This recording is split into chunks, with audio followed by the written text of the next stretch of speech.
podcast, shooting the shit about the Suns since 2019. Hey. Thanks again for pressing play, Jamsters. And thank you for lending your ears to another edition of the Suns Jam Session podcast.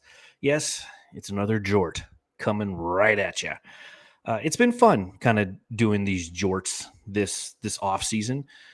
Again, because they're kind of easy to just hop on the microphone and put out there into the universe. So again, if you're an audio listener, this is just showing up on your normal feed. If you're a YouTube listener, one thing that I've decided to do along with Matthew is to make this elite Jamster content. So that is, if you subscribe to the channel and you actually donate to the channel on a regular basis, you're actually going to get this content ahead of everybody else, days ahead of everybody else. Because again, we want to provide value to you who support us. And again, can't thank you guys enough for supporting the Suns Jam Session podcast over the years. It's been fun to do this. It's been a blessing to do this. It's been great interacting with people for the most part. But that's just, social media overall. So what I want to do on this one is talk about the Phoenix Suns, because they have this identity now that I think we're all welcoming and we're excited to see. But I really started to deep dive on brightsideofthesun.com on how is this team going to score. So as the season lingers just over the horizon, because it's still 2 months until we even whiff the preseason, I find myself staring at this newly assembled Phoenix Suns roster, and honestly, I feel satisfied. Like, not elated, not giddy by any means, just a quiet, measured satisfaction. Because unlike last year, this team feels like it might actually know who it is. Identity, right? It should exist. This should be a team that hustles, defends, puts pressure on the rim. All of those things that were painfully absent from a season ago. And because of that, we ended up watching the most aimless version of the Suns since 2019. So yeah, shifting the pendulum in the opposite direction deserves at least a polite golf clap from those of us still watching every possession like it matters. But here's where I get in my own way. I could golf clap, but no. I must analyze. And the more I do, I still don't know how this team is going to score. I still don't see a blueprint for how the offense becomes sustainable. Like, sure, they're going to be competitive. They're going to scrap. They'll fight. But will that translate to wins in the box score? I'm just not convinced. There are just too many offensive gaps. Too few players who can reliably create shots.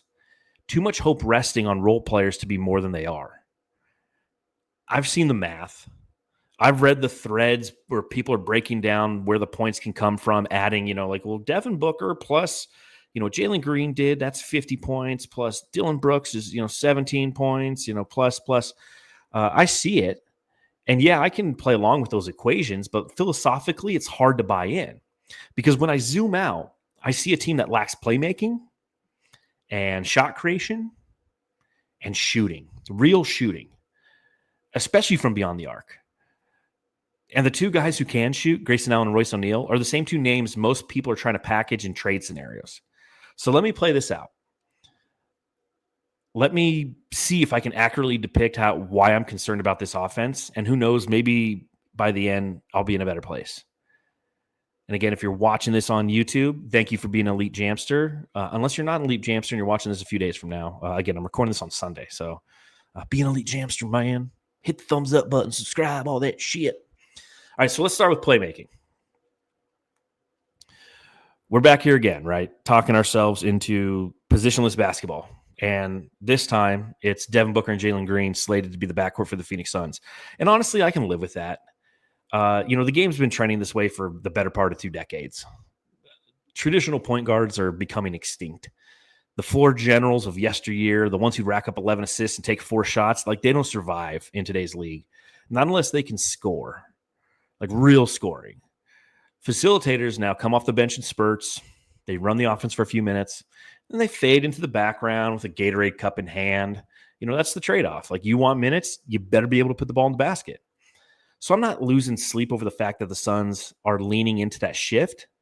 In fact, it's a blueprint that's already been tested, right? Like Cleveland did it last year with Darius Garland and Donovan Mitchell, and Jordan Ott, who's now the Suns head coach, saw it firsthand as an assistant there. Garland, Mitchell, now it's Booker, Green. Now, official reports suggest Booker will slot in as the 2, while Green takes the point guard duties, right? But frankly, that's just labeling. You can call him whatever you want. Labels don't matter as much as touches. And when it comes to usage rate, shot creation, and who's actually steering the ship, I'm going to continue to bet on Devin Booker because he's the better ball handler, because he's the steadier hand. Green, he's got plenty to prove. And the need is that he enters this season with a chip on his shoulder. That he's putting work in this offseason to sharpen his shot making and elevate his playmaking. Because let's be honest, facilitating has never been his strength. So if you go to like B-Ball Index, you can look at his advanced metrics. And his advanced metrics suggest the tools are there. Like he's ranked in the 83rd percentile in overall playmaking talent. But when you dig deeper, the picture gets murkier. He was just the 25th percentile in passing efficiency last season, and even more alarming, 7th percentile in passing creation quality. Not exactly what you call ideal. He's got the playmaking talent, but when it comes to playmaking creation, passing creation, his versatility is in the 50th percentile. Assist points per 75% possessions, 61st percentile. So it paints a portrait of potential without polish. Someone who can create, but often without purpose or precision. The Bledsoe effect, as I like to call it. And you guys know what that is. You heard me talk about it over the years. What used to drive me crazy about Eric Bledsoe is he had tunnel vision. He was quick, and Green's quick, and he'd blow right by a defender. He'd get into the paint, he'd leave his feet, and then he'd only realize he had nowhere to go. That moment of mid-air panic when he saw his shot was about to be sent to the third row was when he finally started scanning for teammates. It led to countless turnovers and, more importantly, revealed a fundamental flaw. And that was an inability to read the floor. He was focused on what he could do, but not what they could do together. Now, I don't know if Jalen Green is cut from the same cloth, and I truly hope not. The athleticism is undeniable. He's a blur, a human highlight. But when it comes to seeing the floor through the eyes of a playmaker, there's real room for growth. The instincts, the awareness, the ability to read a defense, anticipate the next move, those are still question mark. And in this league, that kind of vision can't be taught. It has to be developed through reps, feel, and most importantly, trust. So Gambo pointed out a few days ago when the news broke that, I don't know if it's like breaking news, but the news was reported that Jalen Green was going to be the primary point guard and Devin Booker is going to play the 2. He pointed out in 22 games last season, as a member of the Houston Rockets, when Fred VanVleet was out of the lineup, Jalen Green played well as the primary facilitator. I say that in quotes because he went for 19.1 points, 4.5 rebounds, 4.1 assists in those games. The team was 11-11 in those games, but Green wasn't really running the show from the point guard spot. That role belonged to Amen Thompson. Green posted 4.4 assists over that stretch, but he also had 3 turnovers per game. And that is a ratio that raises more questions than it has answers. His assist percentage when Fred VanVleet was off the floor was 19.7%, which was third behind Alfred Şengün and Amen Thompson. So that's a glimpse of his potential as a playmaker, sure, but it also reinforces the idea that he hasn't quite figured out on how to steer an offense. And then there's Devin Booker. Now, Devin Booker is coming off a season in which he posted a career high in assists, despite not being labeled as the point guard, right? Tyus Jones was the point guard. Booker was the 3, because you're not telling me Bradley Beal was the 3. I mean, you can tell me that, but I don't believe you. And it's a testament to how positionless basketball has taken hold in Phoenix. Like per Basketball Reference, Book played the point 1% of the time, yet led the team in assists. And he carried an assist percentage of 30.1% with an assist to turnover ratio of 2.4. Now, I get it. Like the point Book label still carries baggage. It's a reminder of the early years when he was forced into a playmaking role out of necessity, not design. And those scars linger in the narrative. But the truth is, Booker's evolved. He sees the floor better. He makes the right reads more often, and he can run the offense when called upon. He may never be a traditional point guard, but as a playmaker, he's more than serviceable. He's steady, he's capable, and in the right structure, even reliable. The challenge for Booker comes when the defenses start to lock in. We all know that. Like over the course of a regular game, his playmaking works. It flows within the rhythm of the offense, but when the pace slows, the court shrinks, and defenders dial in with one goal to dig the ball out of his hands, things change. And that's when he can get jammed up. He has a tendency to wait a beat too long to pass out of double teams. And it sometimes it feels like he's inviting the pressure before trying to escape it. Like he wants the double team to come so it opens up more lanes. But while he's an elite scorer, he's not physically overwhelming. Like he doesn't have great length, and that makes it tough when he's passing out of those tight traps, and it makes it even harder because he sees the right reads, but it's just that in the biggest moments, those reads have to come faster and cleaner. But at the same token, like let's use Cleveland as a reference point. The Cavs last year finished 9th in assists per game last season, averaging 28.1.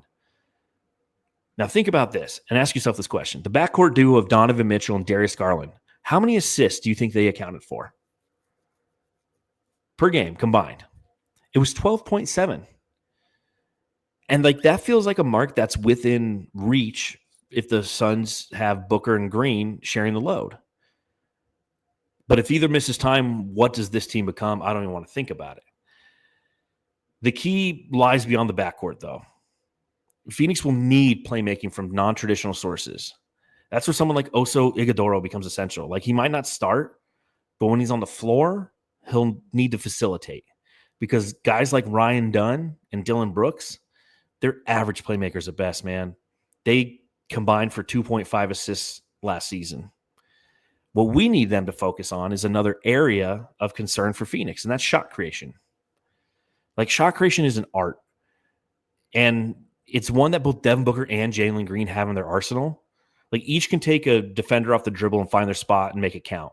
For Booker, that spot is the mid-range. He's a surgeon there. 16 to 24 feet. He can rise up with that jumper, and it feels inevitable. And Green, on the other hand, he's a blur. Like he thrives in downhill, attacking with speed and burst. And Phoenix fans, I guarantee you, like we're going to love him for his explosiveness and his durability. He played in 82 games last year, and it offers hope. So it's not all doom and gloom.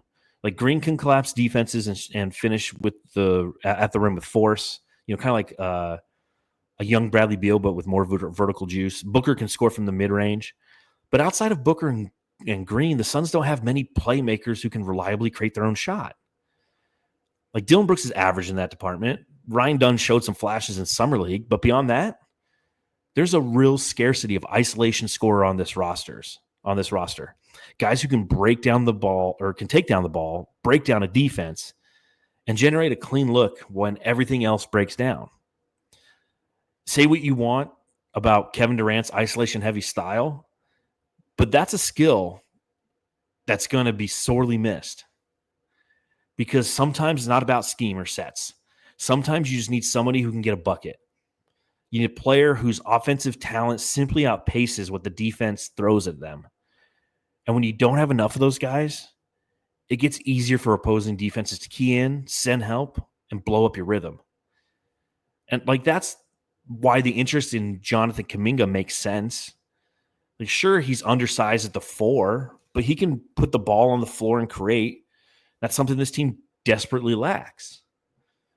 The problem with Kuminga, though, like my biggest concern with what happens, with him, if we were to acquire him, it's shooting. And that's my biggest challenge with this whole team, right? Even if they can figure out the playmaking, even if they can move the ball and make the right reads and get the ball to the open man, the question remains, whoever gets the ball, can they actually knock that shot down? Because as it stands, this roster is not built to be efficient. It's not built to shoot the lights out. And if you were making a list of things that we'll miss from last season, offensive efficiency might sit right at the top.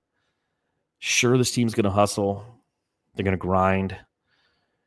They'll wear teams down with their energy, intensity, and effort.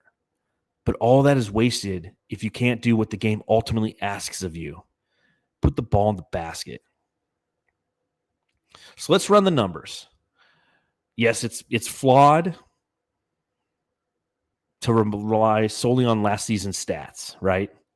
There's new systems, new roles, new teammates, all that matters. But still, the math can't help but paint a clearer picture of the road ahead. So let's assume that the starting five is Jalen Green, Devin Booker, Dylan Brooks, Ryan Dunn, Mark Williams. Like maybe Nigel Hayes-Davis slides into the four to provide more size. But for now, I think that's the five that will open games. And let's dig into what those five brought to the table statistically last year. Because when you combine their shooting and scoring data, a story begins to take shape. When you combine Green, Booker, Brooks, Dunn, and Williams, field goal percentage combined from last season was 45.4%. Three-point shooting from last season was 35.1%. An effective field goal rate from last season was 52.7%. So for comparison, last season's Suns starters, it's a fun one to say, posted a 48.4 field goal percentage, which was 10th in the NBA, shot 38% from three, which was 7th in the NBA, and carried a 56.4% effective field goal percentage, which was 8th. So if you take the projected starting five of the 25-26 Suns and compare it to starters percentages across the NBA from a season ago, here's what you get. Again, 45.4% from the field, that would be 24th in the league. Again, last year we were 10th. 35.1% from beyond the arc, 21st in the league. Again, last year we were 7th. And a 52.7 effective field goal percentage would put them 23rd in the league. Again, last season we were 8th. So what you're seeing is exactly what worries me. Efficient shooting, it's barely on the horizon for this team. Three-point shooting, nearly non-existent. So sure, you can crunch the numbers, add up last season's points per game, and make some hopeful assumptions, but the reality still sparks serious concern. Now, chances are next season will be a flip of the script. Phoenix might emerge as a top 10 defense. Like seriously, relentless, grinding, suffocating. But offensively, they could fall to the bottom 10, struggling to put consistent points on the board. And that's why my expectations next season are tempered. These are the reasons I plan on enjoying a new version of Suns basketball, but have no expectations of anything higher than a play-in appearance. This feels like a gap year, a season dedicated more to develop and evaluation than chasing wins. But with this roster in its current state, winning basketball games consistently, I just don't see it happening, Jamsters. So what do you think? Let us know in the comments below. If you're listening, go ahead and write a comment on Spotify. It's one of the cool features on Spotify. You can leave comments there. But, on that note, again, thanks for hanging out. Let me know what your thoughts are about the Phoenix Suns and whether or not they're going to be able to score. And go home and love your family.